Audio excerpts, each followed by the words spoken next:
Најпрво сакам да се заблагодарам за денешната можност да се запознам со работата на Факултетот за фармација и при тоа сакам пред се да ја поздравам ректорката на Универзитетот Свети Кирил и Методи, професор Билјана Ангелова, деканот на Фармацевскиот факултет, професор Зоран Стериов, министерот, кој што е со мене за образование, секако и сите професори и научни соработници кои работат овде на врвно ниво и вас, почитувани медиуми и граѓаните. Драго ми е што денес овде на Фармацевскиот факултет во Скопје, заедно со министерот, имавме можност да присуствуваме на презентација на новата лабораториска опрема и резултатите од научно-истражувачките проекти кои имаат значаен придонес во научно-истражувачката дејност и воопшто во развојот на фармацевската индустрија. Со оваа нова опрема ги зајакнуваме и развиваме потенцијалите и капацитетите на 4 лаборатории на овој факултет. При тоа сакам да истакнам дека една од лабораториите поседува опрема во рамки на ова финансирање која што единствено има тука и следната дестинација каде што може да се направат тие анализи со таква опрема е во Виена. И тоа е навистина еден голем комплимент и за Факултетот за фармација, за Универзитетот Свети Кирил и Методи и секако за нашата држава. Во рамките на 5 научно-истражувачки проекти набавена е опрема во висина од 450.000 евра, од кои најголемиот дел се обезбедени од буџетските средства на Министерството за образование и наука, а дел од Фармацевскиот факултет. Новата софистицирана опрема која ќе се користи за научни цели во повеќе области на фармацијата, како откривање на фалсификувани лекови, што е и дел од стратегијата на Република Северна Македонија за борба против фалсификување на лекови, исто така е обезбедена согласно со ова нова опрема која што е набавена. Набавената опрема возможува и имплементација на нови стандардни аналитички постапки во областа на молекуларната биологија, генетиката и фармакогенетиката. Ова се само дел од научните проекти кои ги наведов, но просторот за научно-истражувачки цели е многу поголем и меѓу другото ќе биде насочен и за потребите на студентите. Држава која инвестира во науката, инвестира во својата иднина, раст и развој, инвестира во образовани кадри кои се конкурентни во светски рамки. Заложбите на владата се да образуваме кадри, меѓутоа да не ги образуваме кадрите за извоз, туку да работат тука во нашата држава. И драго ми е што бев информиран од деканот и од професорите овде на Фармацевскиот факултет дека новата опрема, со која што се прават на вистина софистицирани анализи, како што се користи во практични цели, се користи и во научни, со оглед на тоа дека резултатите од истражувањата се користат за научни истражувања на професорите, меѓутоа и за подготовка на дипломски, магистарски и докторски студии на студентите кои студираат на овој престижен факултет, би рекол, во регионот. За прв пат по 10 години, во 2021 година, исто така е спроведен конкурс за финансирање на научно-истражувачки проекти за јавните научни установи и одобрени се 7 проекти од јавен научен интерес во износ од 300.000 евра на 7 јавни научни установи во државата.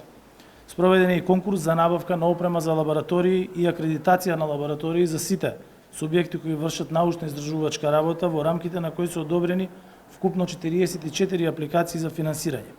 Дел од овие одобрени проекти се проектите на Фармацевскиот факултет, а лабораториите кои што работат овде се сертифицирани согласно сите светски и европски стандарди и можат да работат на истражувања кои што важат во Европската унија и во другите развиени држави. Се работи за 3 годишни проекти, чија вкупна вредност е речиси 318 милиони денари или над 5 милиони евра, во кои над 70% е учеството на државата во реализацијата на проектите. Задоволството е уште поголемо што лабораториите во рамките на овие проекти ги ставивме и во функција на општото добро, во функција на развивање на нашите потенцијали како држава.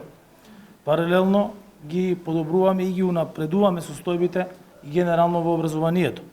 Со Законот за високо образование од 2018 година ја вративме автономијата на универзитетите, основан е Национален совет за високо образование и научно-истражувачка дејност, како и Агенција за квалитет на високото образование. За прв пат во 2021 година се потпише и колективен договор со кој се обезбедува континуиран раст на платите. Нашата поддршка за студентите е континуирана и на повеќе нивоа. За прв пат воведовме и субвенциониран оброк за студентите, воведовме нови категории на студентски стипендии преку Министерството за образование и наука. Најголем дел од категориите на стипендии ги изедначивме на сума од 6.050 денари месечно, што е зголемување за 80% во однос на она што беше претходно. За студентите пак кои што се запишани на дефицитарни студиски програми по математика, физика, хемија, а од минатата година и на земјоделство, шумарство и ветеринарство има месечни стипендии во износ од 18.000 денари. Од лани воведовме и стипендии за студентите на студиските програми за превод, историја на уметност, археологија, ликовна уметност и етнологија и антропологија во износ исто така од 6.050 денари. Предвидовме и 500 стипендии во висина од исто така 6.050 денари за студентите на природно-тематичките, техничко-технолошките, биотехничките и медицинските науки. И секако студентите се дел и од најновиот пакет на антикризни мерки. Со новиот 9-ти пакет антикризни мерки предвидовме во наредните 7 месеци 15.000 студенти кои живеат надвор од местото на студирање да добијат ваучер за превоз во износ од 600 до 1.200 денари, за што се предвидени 2 милиони евра во буџетот за оваа изидната година.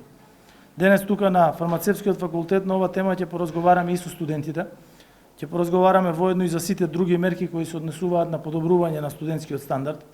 Би сакал лично студентите да ги слушнам нивните размислувања на оваа тема, но и нивните потреби и очекувања, како и решенијата за други предизвици со кои се справуваат. Студентите на Фармацевскиот факултет и воопшто на Медицинскиот факултет, како и на целиот универзитет Кирил и Методий, наистина може да бидат среќни што имаат пред себе професори кои што се со наистина светско реноме. Јас денес имав можност да се запознам со дел од нив, со дел се познавам и од порано. Меѓутоа, кога ќе видите со какви научно-истражувачки трудови имаат направено кои што ги красат нивните биографии, тогаш навистина студентите може да бидат среќни што студираат токму на овој факултет. Со ова, владата на Република Северна Македонија во рамки на можностите на буџетот и согласно со сите кризи кои што ја погодија и државата, меѓутоа и Европа во целина, се грижи и за науката, за образованието, за младите, за студентите, бидејќи образованието е основата, а знаењето ќе им даде сила да се справат со сите предизвици. Наш врвен приоритет како влада е да создаваме стручни и образовани кадри, кои ќе се надоградуваат овде во нивната родна земја, каде имаме обврска и одговорност да им обезбедиме европски услови за живот. Вие сигурно сте ги погледнали резултатите од ПИЗА тестирањето, кои што ги опфаќаат државите кои што учествуваат, не сите држави во светот учествуваат.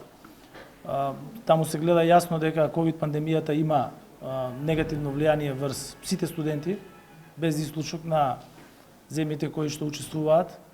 Она што е добро е што ние сме дел од државите кои што целото тестирање го спроведува на електронски пат, за разлика од над 20% држави кои што се уште не може електронски да го дигитализираат тестирањето.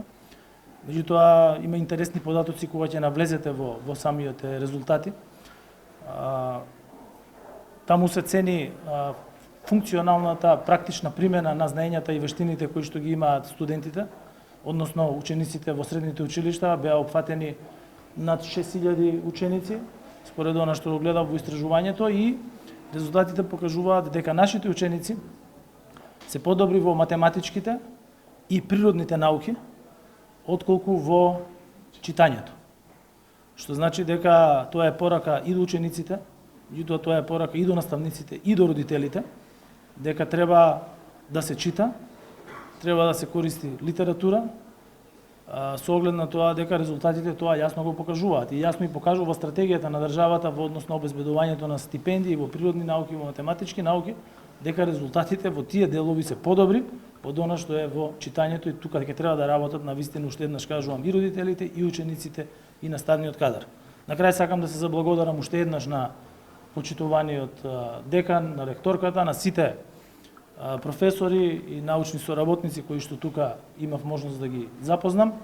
Навистина импресивни лаборатории, импресивни сертификати, импресивна работа, и се надевам дека државата ќе има можност ова да го надоградува со нова опрема, со нови лаборатории кои што ќе можат да бидат користени и во научни, меѓутоа и во практични цели во однос на испитувања кои се однесуваат и на индустријата, меѓутоа и во користење за други намени во општеството. Ви благодарам на сите.